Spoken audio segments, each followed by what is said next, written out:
आठ समंदर अपना अंबर खोज ले अब तू अपने दम पर, भूख मार के धूल झाड़ ले छोड़ छाड़ के सारे छप्पर। आठ समंदर अपना अंबर खोज ले अब तू अपने दम पर, भूख मार के धूल झाड़ ले छोड़ छाड़ के सारे छप्पर।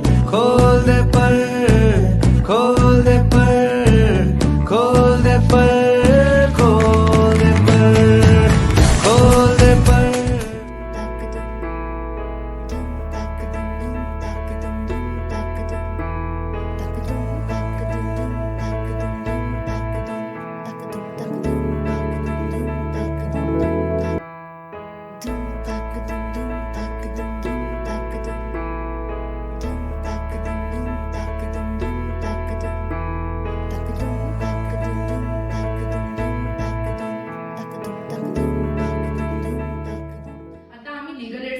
आमच्या बरोबर सर आहे, तुम्ही त्यांना पण विचारू शकता जर का तुम्हाला कुठलेही प्रश्न असेल तर तुम्ही तुमचा दावा नोंदवू शकता। ते पेपरवर कागदात ते तुम्ही नुसतं दाखवले आणि सांगितलं की ही आमची जमीन आहे तर कायदा तुम्हाला संरक्षण देणार, तुम्हाला प्रोटेक्शन देणार त्या बाबतीत। अगं अश्लेषा, मला एक क्वेश्चन आहे, मला एक सांग पटकन।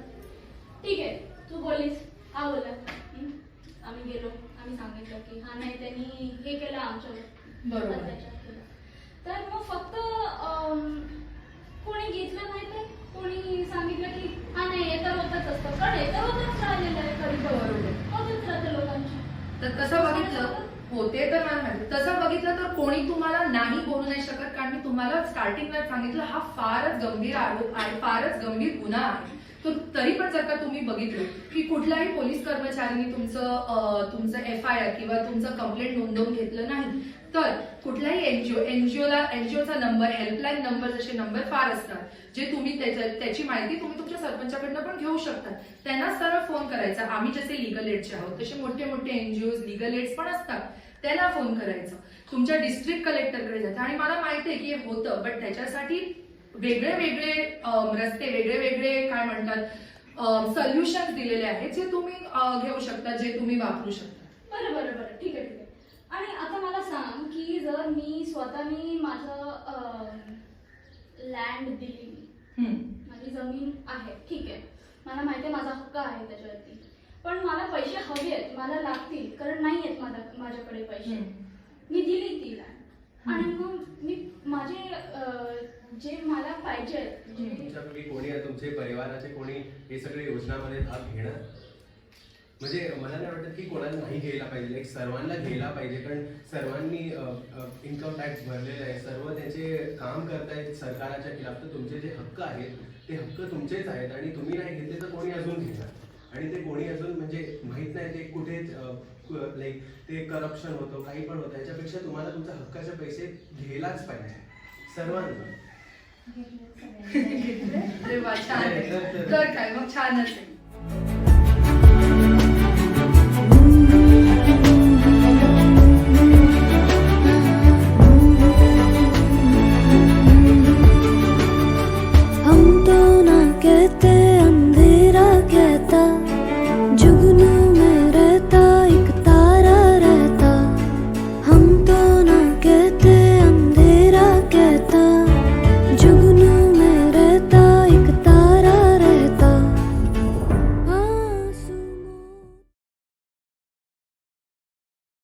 मॅडमनी सांगितलं की सर्वांनी म्हणजे खूप लोकांनी तुमच्यापैकी मुख्यमंत्री लाडकी बहीण योजनेमध्ये दाखल केलेली आहे, तर सर्वांना माहिती आहे की ते काय आहे? म्हणजे जे दाखल केलेली आहे ते सांगते की 21 ते 65 वर्षाची कुठलीही स्त्री असणार ज्यांची वर्षाची आयु म्हणजे त्यांची वर्षाची सॅलरी सांगू शकतात, वर्षाची सॅलरी 2.5 लाखाच्या कमी असणार, त्याचे पुढे घराची, ते लोकांना महिन्याचे 1,500 सरकार देणार। आता हे जे 1,500 आहेत हे तुम्ही सर्वांचे हक्क आहे। आता जर तुम्ही तुमचे हक्क नाही घेणार तर ते पैसे कोणा अजून जाणार? तुम्ही सर्वांना तुम्ही मेहनत करतायत हे देशासाठी, आता हे जे तुम्ही मेहनत करतायत तर तुम्हाला तुमचा हक्क माहिती मिळायला हवं। आता त्याच्यावरती जे भारतामध्ये हिंदू स्त्रियांकरता त्यांची जे मालमत्ता जे प्रॉपर्टी येते, म्हणजे आता तुमचे वडील आहेत, आई आहे, त्यांच्याकडे काहीतरी जमीन असली आता त्यांचे बाल आहेत. आता समजा की त्यांची मुलगा आहे आणि मुलगी आहे, तर त्याला गव्हर्न करतो हिंदू उत्तराधिकार अधिनियम. ते हिंदू सक्सेशन ऍक्ट 1956 पण सांगतात. तर ते सक्सेशन ऍक्ट 2005चा पूर्वी सांगायचं की जर वडील आणि आई आहे आणि त्यांच्याकडे कुठलीही जमीन आहे तर ते फक्त मुलग्याला जाणार. पण जसं समय बदलतोय, सरकार आणि आम्हाला सगळ्यांना कळतंय की एक बदलावची गरज आहे. तर 2005 मध्ये एक अजून अमेंडमेंट म्हणजे बदल आणली. ते बदल सांगतं की जे स्त्री असते तिला पण समान अधिकार मिळायला पाहिजे. आता त्यांच्याकडे जे अधिकार आहे ते जन्मापासून असतो. म्हणजे जर मी मृत्यूपत्र नाही लिहिलं, म्हणजे कोणीही वडील या आईनी मृत्यूपत्र नाही लिहिलं, तर त्यांचे दोन्ही संतानामध्ये एक इक्वल भाग दिला जाणार. म्हणजे कोणामध्ये पण भेदभाव नाही होणार. त्याच्यावरती जर समजा की एक आई, वडील आणि त्यांचं एक बाळ आहे, आता ते बाळांचं एक जॉईंट हिंदू फॅमिली बनतं. तर हे तर मी सांगितलं की मी स्वतः कमावून जे प्रॉपर्टी घेतो त्याच्याबद्दल. पण तुमची पुश्तैनी जमीनचं काय होतं? आता जर तुमची एक पुश्तैनी जमीन आहे आणि ती एक जॉईंट हिंदू फॅमिलीमध्ये आहे, म्हणजे आई, वडील आणि बाळ, आता ते पास डाऊन होत आहे तुमच्या पुश्तैनी थ्रू, तर सर्वांचा हक्क असतो. म्हणजे जे पण स्त्री रक्तानी जुळलेली असते, म्हणजे मुलगी असू शकते, तिचा पण हक्क होणार जन्मापासून आणि कोणी काढू नाही शकत तिला. आता बायकोंचा, आता जे बायको असतात ते त्या फॅमिलीमध्ये मेंबर असतात कारण ते रक्तानी त्याच्यामध्ये जुडलेले नसतात. तर जर कुठलीही जॉईंट हिंदू फॅमिली जे पुश्तैनी जमीन असणार, तिच्याकडे हक्क आहे की ती त्याच्यात राहू शकते. तिला कोणी घरातनं नाही काढू शकत. त्याच्यावरती तिला तिचं राहणं खाणचं, तिचं राहायचं सर्व खर्च देराला. आणि त्याच्यावरती आता एक केस झालं 2015 मध्ये, ज्याच्यात मनु गुप्ता वर्सेस सुजाता शर्माचं एक केस होतं, ज्याच्यात असं बिलीव्ह होतं की स्त्री एक परिवाराची कर्ता नाही बनू शकत. कर्ता याने हेड ऑफ द फॅमिली, पण कर्ता परिवाराचा सगळ्यात एक्सपिरियन्स म्हणजे सर्वात जे एक्सपिरियन्स असतो तो बनतो. तर आता ह्या केस नंतर गव्हर्नमेंटने केलं की जर स्त्रियांना इक्वल अधिकार आहे, समान अधिकार आहे, तर ते परिवाराचे कर्ता पण बनू शकतात. हे तर झालं हिंदूंचं. आता जे मुस्लिम लोकांना जे गव्हर्न करतो ते आहे शरीयत. आता शरीयत खूप स्पष्टपणाने सांगतो की जर एक पुरुष आहे आणि तिची बायको आहे, आता समजा की तिचं कुठलंही मूलबाळ नाही आहे, म्हणजे ते पती वारले गेले आणि कुठलेही मूलबाळ नाही आहे, तर ती जी प्रॉपर्टी असणार त्याचं पाव भाग तिच्या बायकोला भेटणार. आणि जर मूलबाळ आहे तर 12.5% भेटणार. आता हे तर झालं बायकोचं. आता त्यांची कुठलीही पुत्री असणार, तिचं काय?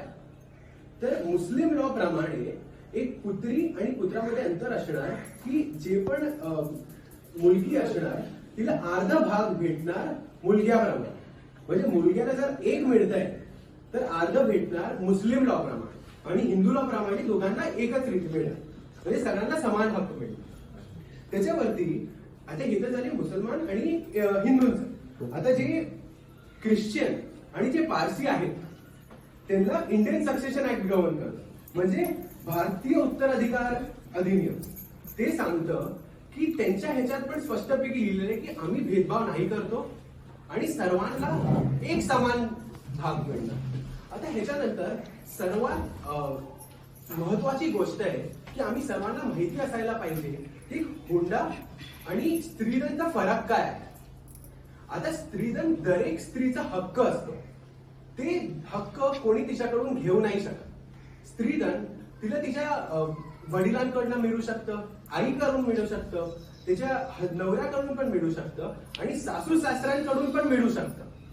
आता हे जे तिचे हक्क आहे, हे जे कोणी तिच्याकडनं घ्यायचा प्रयत्न केला तर त्याला शिक्षा पण होऊ शकते. आणि ते शिक्षा तिला होऊ शकते हिंदू सक्सेशन ऍक्ट आणि भारतीय न्याय संहिताच्या अंतर्गत. भारतीय न्याय संहिताचे 316(1) आणि 316(2) सांगतात की जर कोणी ह्याचं घ्यायचं तुमच्याकडनं प्रयत्न केलं तर त्याला 3 वर्षाची सजा पण होऊ शकते.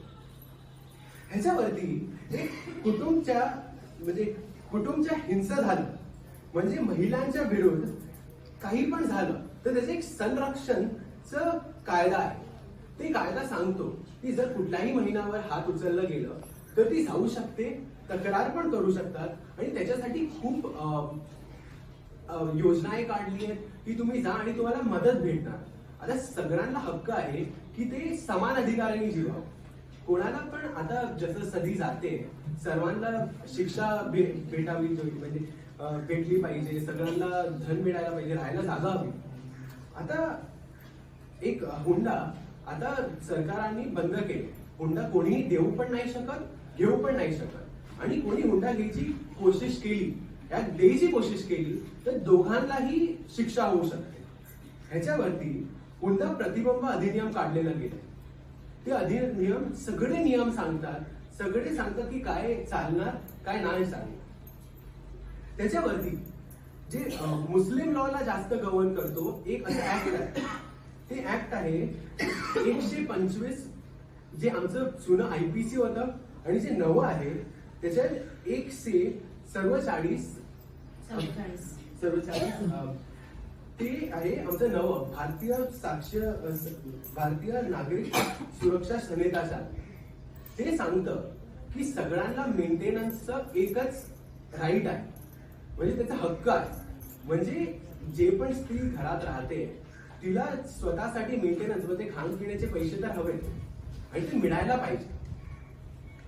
त्याच्यावरती अजून भारतमध्ये जागरूकता कमी आहे. म्हणजे जर तुम्ही शहरामध्ये जाणार सगळ्यांना त्याची हक्काची जागरूकता आहे. आता ती जी जागरूकता आहे त्याच्यामुळे सगळ्यांना आपले हक्काची माग करतात. पण आणि माहित नाही की किती वर्ष लागणार, कारण कोर्टामध्ये कधी कधी खूप वर्ष पण लागतात, लवकर निवारण पण होतं. तर ह्याच्यामुळे कोणाला पण त्यांचा न्याय घ्यायचं थांबायला नाही हवं, त्यांना न्याय घ्यायला पाहिजे. कारण आता आमच्या सरकारांनी स्टेटमध्ये आणि सेंटरमध्ये दोघांमध्ये पण लिगल एडची सुविधा सुरू केली. स्त्री काय करू शकतात त्यांच्या हक्कासाठी? स्त्री करू शकतात की त्या हक्क भागची माग करू शकतात. म्हणजे त्यांचं जे हक्क आहे, जर त्यांना वाटतंय की ते काढतायत घरातनं की काय करतायत, आता सरकार तुम्हाला प्रोटेक्शन देते की तुम्ही तुमचा हक्क करा. त्याच्यामुळे मी जसं डिस्कस केलं लिगल एड सुरू होत आहे, म्हणजे तुम्हाला मदत देणार गव्हर्नमेंट तुमचं कुठलंही केस चालू आहे. त्याच्यावरती याच्याबरोबर मी अंतमध्ये हेच सांगणार की सर्वांना एकत्र काम करावं. जर सर्व काम करणार स्त्री आणि पुरुष तरच भारत विकसित होऊ शकणार आणि ते कुटुंबासाठी फायदे होणार. कारण जर सगळे शिकले असणार तर आमचे जे मूलबाळ होत आहेत, आमचे मूल होत आहेत, त्यांना अपॉर्च्युनिटी भेटणार की ते फॉरेन जाऊन शिकणार, फॉरेन जाऊन काम करणार आणि शहरांमध्ये जाऊन काम करणार. तर मला अपेक्षा आहे की मी जे पण केलं ते तुम्ही अजून बोलणार आणि स्वतः तुमच्या रोजची जिंदगीमध्ये ते फॉलो पण करणार. आणि मी धन्यवाद करायला सांगतो कारण तुम्ही इतकं चांगल्यापैकी ऐकलं मला. आणि तुम्हाला कुठलेही प्रश्न असणार तर प्लीज विचारा मला. थँक्यू, धन्यवाद.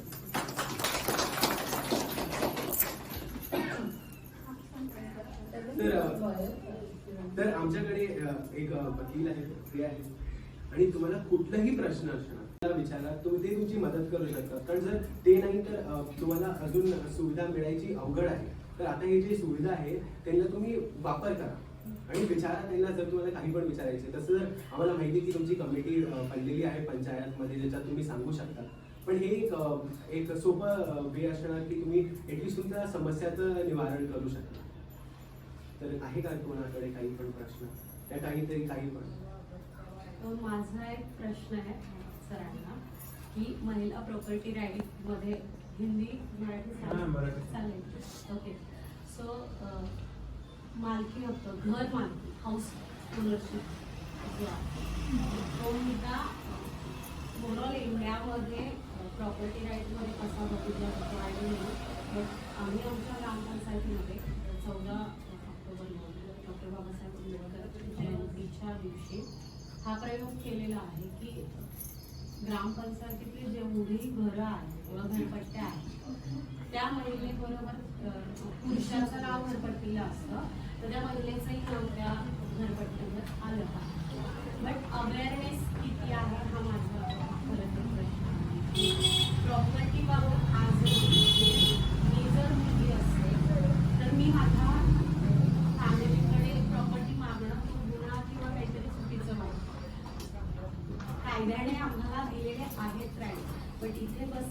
एकाही महिलेने वडिलांची प्रॉपर्टी जे डॉक्टर बाबासाहेब आंबेडकरांनी हिंदू कोड बिल मध्ये सांगितलेलं त्या प्रॉपर्टीने एकाही महिलेला जमीन नाही आमच्या ग्रामीण पट्ट्यामध्ये मिळाली. तर ह्यावरती आपण काय करू शकतो किंवा ही अवेअरनेस कशी निर्माण करू शकतो हा प्रश्न आहे माझा. महिलांमध्ये हा प्रॉपर्टी आणि प्रॉपर्टीच्या बाबतीत बेसिकली तर आर्थिक सक्षमता तुमच्याकडे जमिनीला एक आर्थिक मोल आहे सध्या. त्या आर्थिक सक्षमतेवरती सगळी इकॉनॉमी डिपेंड आहे जमिनीच्या. त्यामुळे ते राईट्स जमिनीचे किती इम्पॉर्टन्स आहे आणि ते कसे तुम्ही हळूहळू पुढे बदल होतोय पण खाली जो बदल आपल्याला अपेक्षित आहे तो यांच्यापैकी इव्हन कोणाकडे ज्या शिकलेल्या महिला आहेत त्यांच्याही वडिलांकडून त्यांना प्रॉपर्टी मिळाली नाही. हा मुद्दा आहे. जमिनीचे वाद तर अनेक असतील महिन्याच्या बाबतीत पण मग हे कसं करायचं ही ह्या महिलांना ती जागरूकता नाही असं नाहीये. तर ह्याच्याबद्दलच मी सांगितलं होतं की आता नवे नवे योजना येत आहेत. जसे तुम्ही ऑलरेडी एनरोल्ड आहेत मुख्यमंत्री लाडकी बहीणमध्ये तर तसे अजून येत आहेत तुमचे शिक्षाचे. तर आता भारतामध्ये एक एज्युकेशनचं ऍक्ट आहे म्हणजे आता जे पण नवी पिढी असणार तिला 12वी पर्यंत मोफतचं एज्युकेशन आणि कंपल्सरी म्हणजे अनिवार्य शिक्षा मिळणार. आता ते शिक्षा मिळणार तरच लोकांचा विचार बदलणार. कारण सर्वात हे सगळे जे लॉ आहे ऍक्ट आहे हे जेव्हापर्यंत सगळ्यांना त्यांच्या आत जागरूकता नाही आली म्हणजे त्यांना जर त्यांचे जे हक्क आहेत त्यांच्याबद्दल माहिती नाही पडली तेव्हापर्यंत काही करू नाही शकत.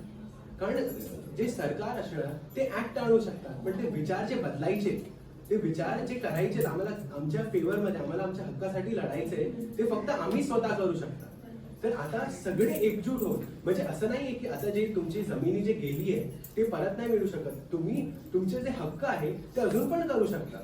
म्हणजे जे हक्क म्हणजे आता जे चेंज झालं हिंदू सक्सेशन मध्ये पण आहे हिंदू करता पण आहे मुसलमान करता पण आहे पारसी ख्रिश्चन करता पण आहे. ते जे चेंज झालं होतं म्हणजे ते बदल झाली होती सर्वांना एक प्रमाण भाग भेटायला पाहिजे. तर आता पण तुमच्याकडे ते हक्क आहे की तुम्ही त्याची माग करू शकतात कारण ते तुमच्या हक्काचं आहे. आणि जर तुम्हाला जास्त शिक्षण मिळणार तर तुम्हाला आता कुठलीही तक्रार करायला कुठलीही केस करायला तुम्हाला ते मनोबल येणार की तुम्ही करा. आणि आता इतके सरकार पण मदत करते सरकार पण सरकारला पण हवंय की सर्व एकजूट होऊन भारत करून सर्व करायचं. कारण आता ते दिवस गेले जेव्हा स्त्री आणि पुरुषांना समान म्हणजे वेगळा अधिकार मिळायचे. आता सर्वांना अधिकार भेटायला पाहिजे आणि त्यांनी कुठलेही जातपात तुमचं काही पण हो ते फरक नाही पडत. जे तुम्हाला तुमच्या घरपट्टीच्या ह्याच्यात नाव हवं आहे बरोबर ते तुम्ही कलेक्टर ऑफिस मध्ये जाऊन तक्रार वगैरे दाखल करून तुमचे जे काय असेल तर तुम्ही पण काय करा की त्याचे झेरॉक्स घ्या आणि त्यांना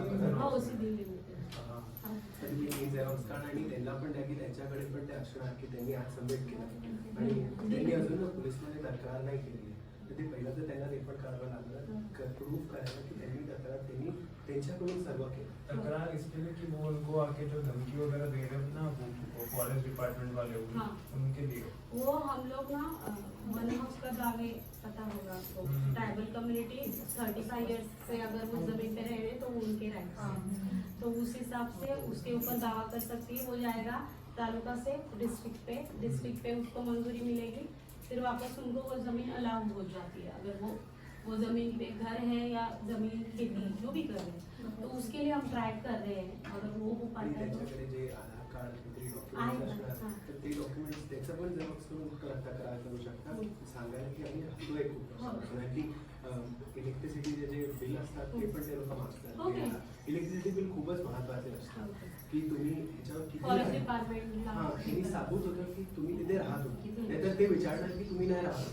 ते इलेक्ट्रिसिटी बिल आली की आम्ही इलेक्ट्रिसिटी यूज करतोय तर पैसे पण देतात तर त्यांनी तुम्ही सांगू शकणार की तुम्ही इथे राहता. तर ते सगळं आणि पहिलं पोलीसमध्ये दाखवलं. आहेत का काही प्रश्न विचारा तुम्ही. आता आम्हाला सर्वांना उमेद आहे की आम्ही जे पण आता डिस्कस केलोय आज म्हणजे सर्वांना तुमच्या हक्काच्या पर्यंत माहिती पडलं असणार. आता तुम्ही एकच मिनिट इनका जमीन का आणि सांगा त्यांना पण कळतं सांगते तिकडचा विषय सांगतो म्हणजे काय नाही म्हणजे त्यांना कळतं मराठी सांगा तुम्ही. हा सांगा मोठ्याने सांगा काय नाही असं